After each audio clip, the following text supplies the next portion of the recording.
where should I be looking?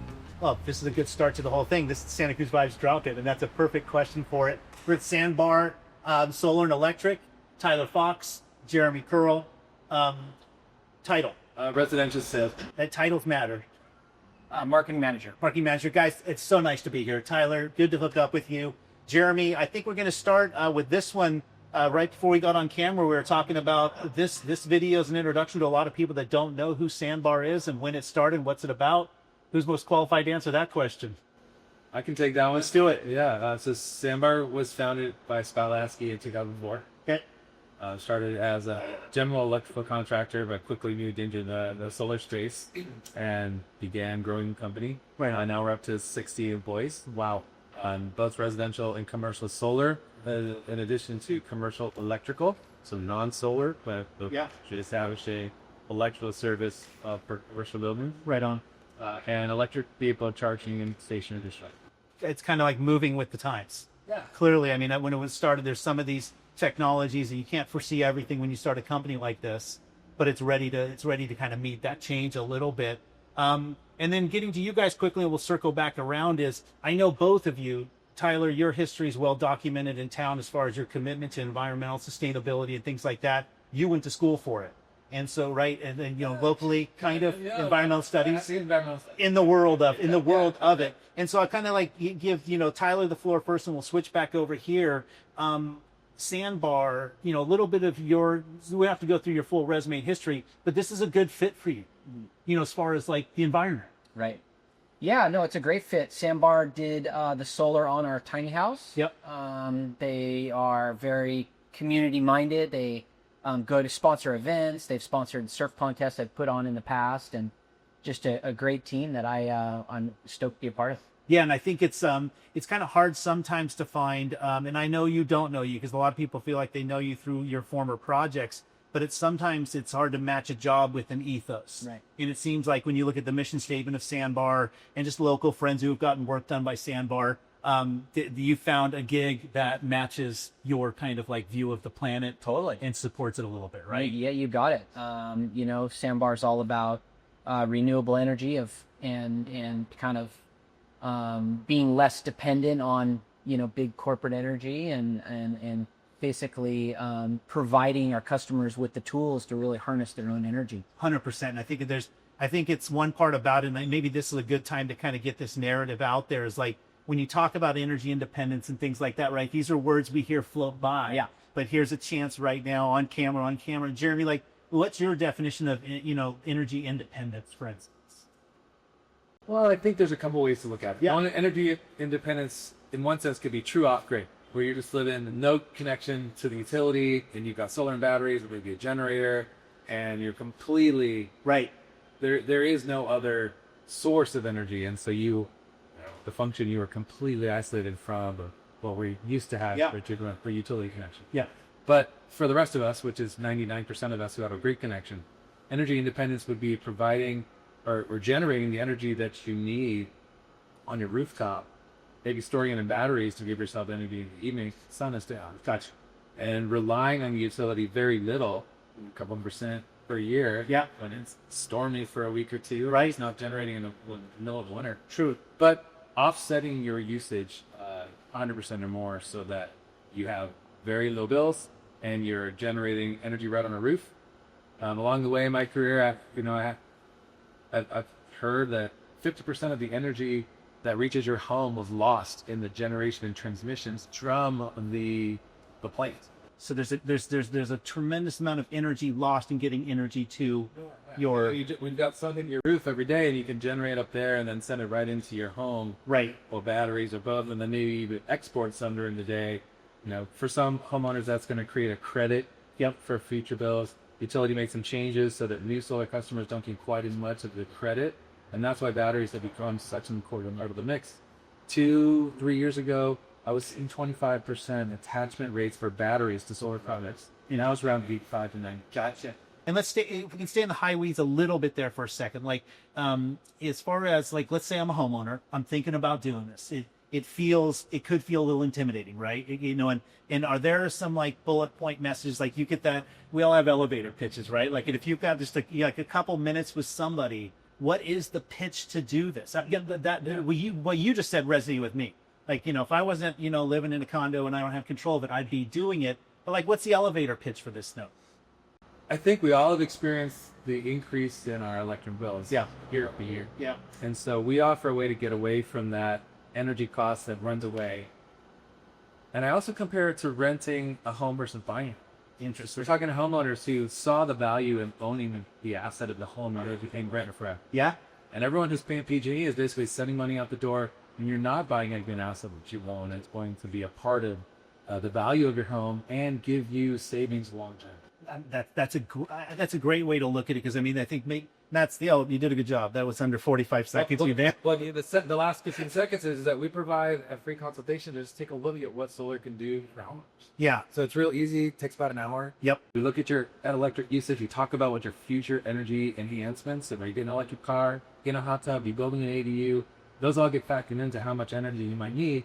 And then we give you a couple of different options to see what's going to resonate. Totally. And I want to put you on the spot a bit. We can post edit this and make everybody look great. But is there like an ROI in that investment? Do you have like a predictable kind of ROI on, like, let's say I'm going to drop that in, and then after X period of years, you're sort of in the green %? I'm seeing a typical ROI is about 9 or 10 years. Interesting. Yeah. But still, from a standpoint. The equipment, the battery plant's going to last 15 years plus. The solar equipment's got a 25-year warranty. Yeah. And so what I really love is I'm sitting with homeowners who are usually between 45 to 60 years old, and we're having a conversation, and the ROI comes right on those homeowners who want to own over time. Yeah. They want to know what their bills are going to be. They don't want to figure out how much they can afford, and that's when the system gets paid off, and you're just basically having free energy. It's fantastic. When a fixed income lifestyle comes into play, you've kind of done the hard work on the end. Tyler, I think you've been around here for a year or two. I can't remember. Like, it's not been too long.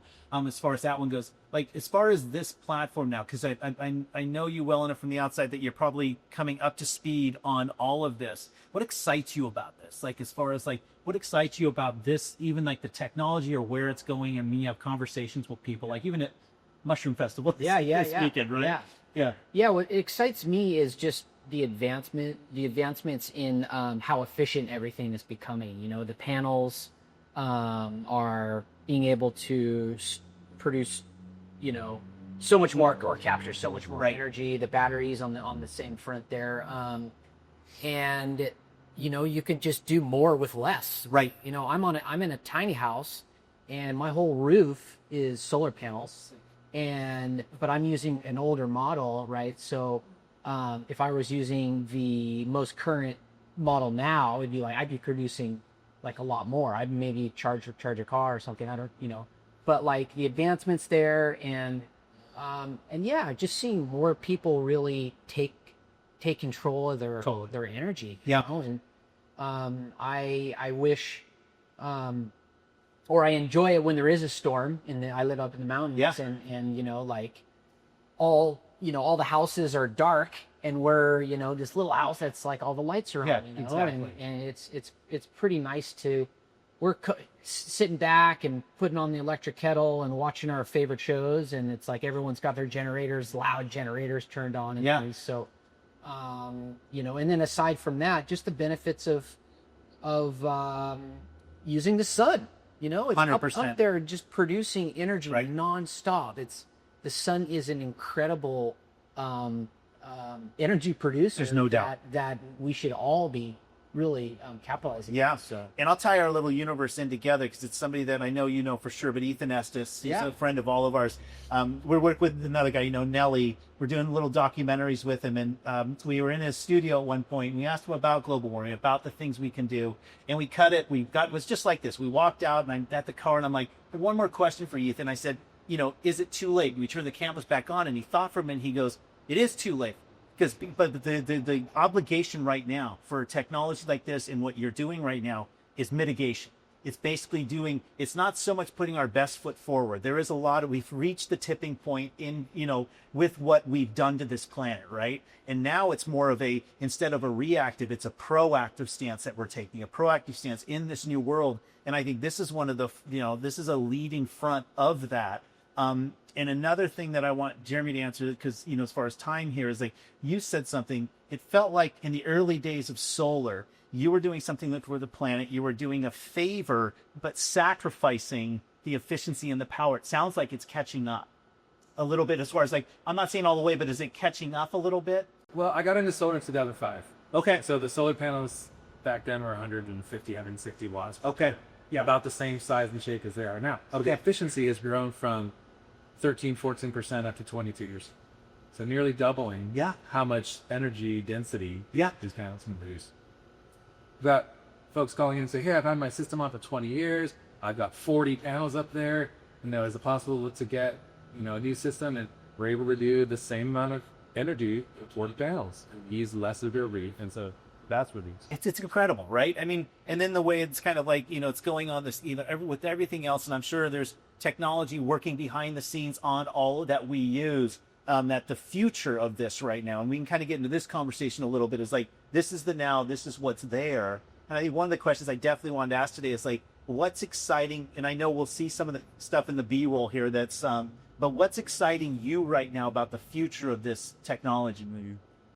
I'm really excited about batteries. Okay. Because I think with the changes the utility has made to disincentivize basically supporting the grid, they've given us the message we're on around about, you know, controlling our costs and taking care of our energy needs. But we can't. I don't think the utility likes that. They want to be the monopoly. But there's an alternative, and that's solar plus batteries, and you can basically run about 90% or sometimes more of your annual energy need with the right makeup. So batteries has kind of made that possible. And just in the last 3 years, the individual, like the single battery unit used to be 5 kilowatts the power, and now it's 10 kilowatts. It's double output in a couple of years. And it won't continue to do that every couple of years, right? But it had a significant leap forward. Yeah. And it's the amount of kilowatt hours, the storage capacity, and how much power, which will run more of the devices in everyone's home. So you can manage more electrical loads with less. So that helps control the cost. I'm not going to shy away from the fact that this is expensive stuff. Yeah. There are solar and battery loans out there. There are different products to kind of mitigate that. But most people don't drop $1 million on a phone, cash, finance it, and it makes sense. And so that's kind of the message I want folks to understand, is that there are ways to look at this, even if the price tag is a little bit daunting. There are ways to look at this as a longer-term investment that really is a haul, bro. I love that. And any thoughts on that at all? Or yeah, I couldn't have said it better myself. Yeah, it's right there, and I think it reminds me of you know, jumping off to the landscaping business a little bit. Is sometimes we get stuck in our industry with, I'm talking about like xeriscaping and things like that, and kind of like, you know, converting to, you know, a little bit more efficient watering systems. We get stuck with this sticker shock kind of reaction. But then sometimes you have a question with these homeowners, you know, our sticker shock divided into the value of this home, it's incredibly reasonable for the long-term sort of benefit of it. So I think I understand, and I have empathy for that, you know, that a little bit. The other thing I wanted to talk about too is, for sure, is this building. Yeah. This investment in this building, I think it's 2019. As in, I think we kind of moved in 19. I think it was under construction in 18. Yeah. But then you did something remarkable here, right? Yeah, Scott built the business over on Delaware Avenue, and is kind of outgrowing the space. And this was a dirt lot that came up for sale. It was kind of abandoned property. It kind of moved on to the next gen. Hard to find in Santa Cruz. Right. And so he had the vision and saw that the potential of this space, developed the building. My understanding is that the conversations with PG&E about energizing this building, cost prohibitive. Yep. And so he made the decision to build an off-grid business. And so we run on solar panels and batteries, and we have a generator that operates about 3 or 4% of the time each year, just usually in the harbor winter, because we've got a lot of activity upstairs. We're charged with forklift, those kind of things. But you know, when we talk about energy independence, we don't have a grid connection. In fact, we've been in a 2-year process to establish a grid connection so that we can sell back to the grid. I love it. And so we don't need them, but we can support the grid because we do in the summer have excess power. It's not too many people that actually kind of, you know, create a new, you know, basically home office, and that's also like a park model for it's a forward model for what you can do in the community. Right. Can I add something? Of course. Just the microgrid it's a buzzword about like, but you've got your own building, you're islanded from the PG&E grid, and you create your own energy out of it. Yeah. And we've turned that into probably a couple of dozen different projects throughout Santa Cruz and Monterey County. We have a couple that we're working on in the Hill, but Sandbar has really established itself on the Santa Coast as the leader in microgrid projects. Yeah. So if folks are looking to go off grid, there's a lot of development in Carmel Valley and in Santa Cruz Mountains where it is cost prohibitive to bring the PG&E line to get 1,000 feet in years coal. Totally. And so we have elevated ourselves in our crowd to be leaders in the microgrid space. Yeah. So I just want to get that message. No, and I think so. And I'll give you the last little humble brag here too, as far as, looking at the industry, a lot of monster corporations in on this game, right? And then you've got this well-established Sandbar Solar right here. And I think, this question kind of answers itself, but even walking into your lobby, which, and kind of meeting Tyler here a few weeks ago for the first time, sometimes you walk in and you kind of feel a culture, you feel sort of revived a little bit. There's a really good culture here. Yeah. And I think it's just like a restaurant sometimes, like that culture from the top, it seems like it might make its way to the customer. Totally. Yeah. Yeah, we've got customers coming in and walking right upstairs to our offices and saying, hey, Jocelyn, or hey, Jeremy, and we're like, yeah, come on in. This is where we work. But our doors are open all the time. Yeah. Yeah. For our communities. Yeah. And I just, bumping into friends and everybody, there's small town, big town. I said with one of your employees here when I met him, is that, they're also, I know they're good ambassadors of this. I got a lot of friends that work companies and I wouldn't know they work there because they never talk about it. Right. But people seem to be proud. I even ran into your dudes over at, used to be Cabrillo Fitness, Total Fitness out there right now. And I'd get out my workout every morning and the guy's super friendly. We're talking about the project a little bit, and that's different. I run a landscaping crew. Sometimes they won't even talk to me, but you're guys. And I think that goes a long way towards, why Sandbar, over, like not over necessarily over competitors, but there's just a lot of people in this game. And so I guess the question to Jeremy is why Sandbar? I love that question. Yeah. So I think there's kind of a misconception out among folks who think that bigger is better. Yeah. In this space. Yeah. And it's not shocking to me because I've been in this industry nearly 20 years, but SunPower just went out of business. Real Good Solar went out of business a few years ago. They were one of the largest in the country. Peterson Beam went out of business. They were the largest in the Bay Area. Yeah. Something like Summer. Nah. Just being big doesn't mean that you're going to do well or make money or take care of your customers. In fact, I'd say the larger the company is, the less of a chance that customers are going to get what I've found customers to expect. Yeah. I've been meeting homeowners my whole career, and they want good communication. They want you to follow through what you say you're going to do when you're on site. They want you to be professional, clear, and friendly. And so we deliver that. I love that. The large companies have a very hard time doing that. They're subcontracting out a lot of our work. And the smaller companies often struggle just because they're just trying to keep up. Yeah. Or what I often see is very low prices to try to win the job, but then very little behind it to deliver the job. And so Sandbar is really walking the thought in terms of delivering a great customer experience, a great product. We attract industry professionals who have been in this industry for 10 or more years. Yep. And that just permeates everything that we do, from design to communication, project management, to the installation itself. Yep. And then we have service team. Most solar companies don't keep a service team on staff. And so we're able to take care of our customers at long updates. And I think that all kind of permeates through. After 18 years, I could really work anywhere. Yeah. Solar industry. I love working here. That was rare. I've been in the team scarce customer. Yeah. Party thoughts. It makes me think a little bit, and I don't want to get you in high water because you have so many connections. It makes me think of the current state of the surfing industry a little bit. Yeah. Like, the bigger was the thought. Bigger is not, clearly not always. I'm talking brick and mortar. Bigger is not always better. And you found that even in the surfing industry recently. Any final thoughts on that? Like that kind of question as far as, Well, yeah, I mean, to piggyback off of, like, we're here for you. Like, if you choose us, we haven't gone anywhere. Sandbar's come up and tweaked a few things on my system, and they're, on it and professional. And we've get people calling in all the time saying, oh, I got this install from, one of the bigger companies in the past. And I try and call them. I can't get a hold of anybody. Exactly. And, like, they leave them high and dry. Yep. And sure, they may have gotten into those contracts without anything down, Yeah. right? But it's like almost it's too good to be true. Yeah. And I think people should really think about that. If it sounds too good to be true, like with just no cost, get in, like just think about the future, because when it's not a matter of it's not a matter of if, it's a matter of when something's going to happen. Right. And we're here for you. Love it. So all the traditional, off the top of your head, like traditional ways to get at you, like website, social handles. Yep. So sandbarsc.com. Yep. Through our website. And you can contact us through free consultation, and one of our NU consultants will help you out. And we're also got Facebook, Instagram, all in it. And we'll put that all in the notes. Thank you so much. This was awesome. My brother. hey, Brent, thank you so much. That's it.